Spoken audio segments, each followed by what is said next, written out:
అందరూ పండుగ బట్టలు తీసుకొని ఇంటికి వెళ్ళిపోయి ఉంటారు. నేనైతే మా అమ్మ నాన్నతో కలిసి మన వైజాగ్లో ఆర్ఎస్ బ్రదర్స్ షాపింగ్ మాల్ అయితే ఓపెన్ అయిందని తెలిసి మన జగదంబ సెంటర్కి అయితే వచ్చానండి.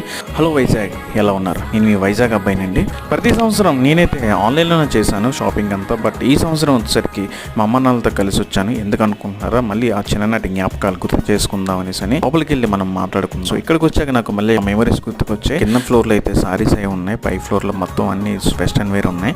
సో ఇక ఈ చీరలు మా అమ్మ వదలట్లేదు, చూస్తున్నారు కదా. మా అమ్మాయి కాదులేండి, ప్రతి లేడీస్కి ఇది ఒక అట్రాక్షన్ సారీస్. సో ఆ తర్వాత మేమైతే పైకి వెళ్ళామండి. ముఖం చూస్తే కొంచెం క్లాసీగా ఉంటుంది, జుట్టు చూస్తే మాస్గా ఉంటుంది అనేసి నేనైతే కొంచెం స్టైప్స్ క్లాసీగా ఉంటుందనేసి తీసానండి. మా అమ్మ నాన్న బాగుందన్నారు. మీకేం నచ్చిందో కమెంట్ చేయండి. చూసారా, మా అమ్మ అయితే మా నాన్నకి సెట్ అయితే సెలెక్ట్ చేస్తుందండి ఏది తీయాలో. మా అమ్మ అయితే షాపింగ్ అయితే కంప్లీట్ చేసింది. ఇంకా నా షాపింగ్ పెండింగ్లో ఉన్నది, ఏ షర్ట్ తీసుకుందాం అనేసి. ప్రతి మిడిల్ క్లాస్ అఫోర్డ్ చేసేలా ప్రైజెస్ ఉన్నాయి. రేపు ఊరు బయలుదేరాలి, ఊర్లో కలుద్దాం. జై హింద్, సబ్స్క్రైబ్.